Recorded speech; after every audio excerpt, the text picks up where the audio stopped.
Kaya ang ganda nung ginawa ng Quezon Huskies in that game 2, where ang ganda ng Pamboy coming here to us.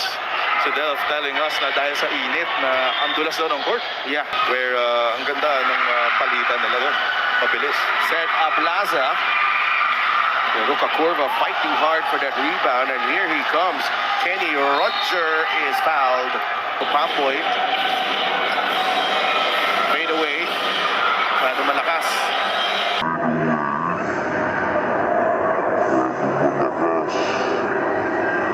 Fade away. Masyado malakas. The body's flying here. The floor is so slippery at the moment.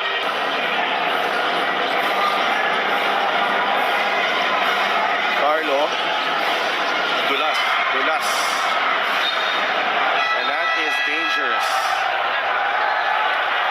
Well, it's because CJ slipped there. But syempre yung conditions ang hirap din talaga. But Carlo slipped. Isip din no, nagdulas din doon after.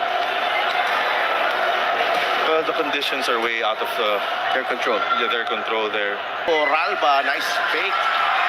Teardrop won't go. Apinan, unable to secure the loose ball, and look at it. Unable to secure the loose ball, and look at it. Ralba slipped. And there are a lot of slick spots on the floor because Maraming salamat si Delph Andre. Kasama ko ngayon, Commissioner Kenneth Duremdes. First of all, magpasalamat muna tayo sa 4,000 people na nagpunta dito sa loob ng Batangas City Coliseum sa suporta ng MPBL fans. Pero ang nangyari po ngayon, syempre, natural cause. Please tell us more about it, Com. Magpapasalamat muna tayo sa mga fans na pumunta dito sa Batangas City Coliseum. Dahil alam ko, excited kayo makita itong home game ng inyong team. But unfortunately, nagkaroon po ng problema sa AC and hindi na po playable yung court natin and kailangan po natin i-secure yung players and kailangan safety first ng mga players ang kailangan dito. Matatanong lang po namin kung kailan daw po marireschedule ang larong ito.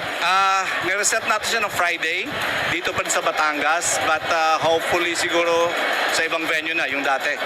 And antayin natin yung advice ng Batangas team kung saan nila gagawin yung pag-reset ng game 2. Alright, maraming salamat Commissioner Kenneth Duremdes at syempre sa atin pong MPBL fans, maraming salamat po sa pagsuporta nyo sa amin, sa Delph and Andre.